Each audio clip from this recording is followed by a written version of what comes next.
So, National Post budget offers mass amnesty for asylum seekers. A record 500,000 people are currently in Canada as either refugees or asylum claimants.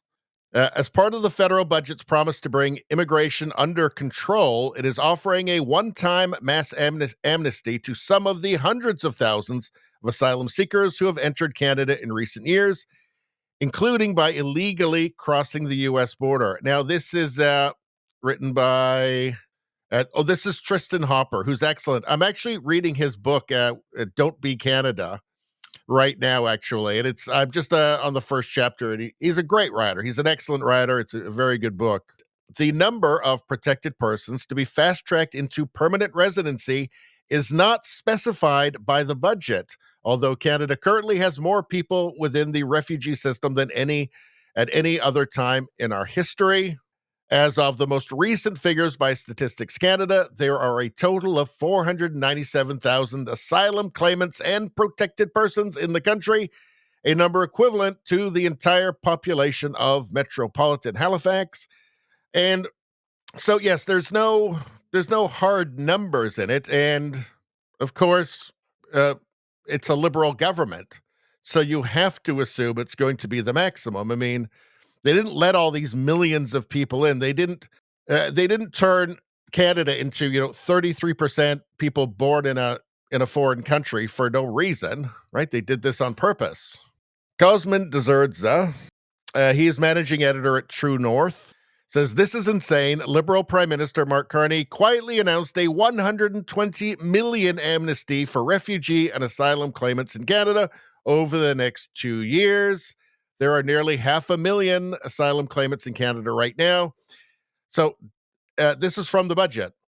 In addition, Budget 2025 proposes a one-time initiative to recognize eligible protected persons in Canada as permanent residents over the next 2 years. This practical step is a reflection of the fact that the vast majority of these people cannot return to the country of their origin. Well, what is the plane ticket too expensive? Again, Canada's kind of isolated. So, if you're like a refugee from India, I guess, or I don't know, from some country in Africa, or like Canada wasn't the first country you could get to. It wasn't the first safe country you could get to, which kind of makes you wonder about the whole refugee thing and asylum and all of that.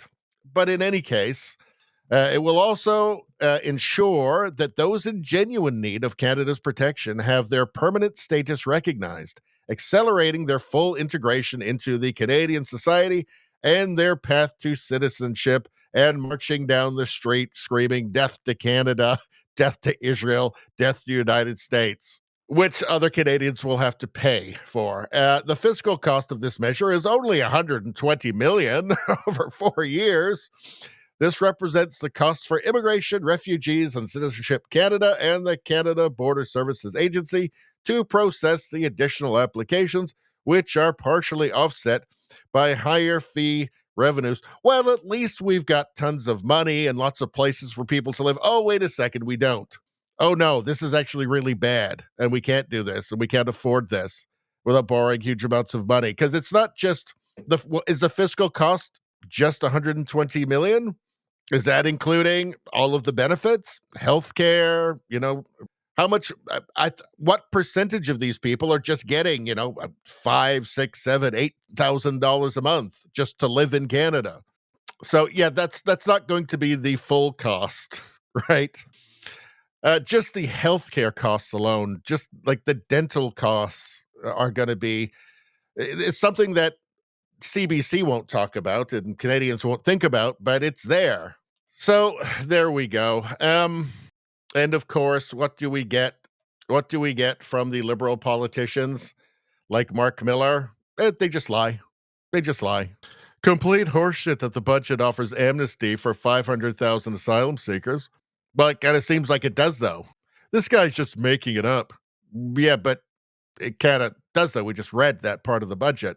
So, yeah, it's not saying 500,000, but there's no cap. They're not adding a cap on the numbers, Mark Miller.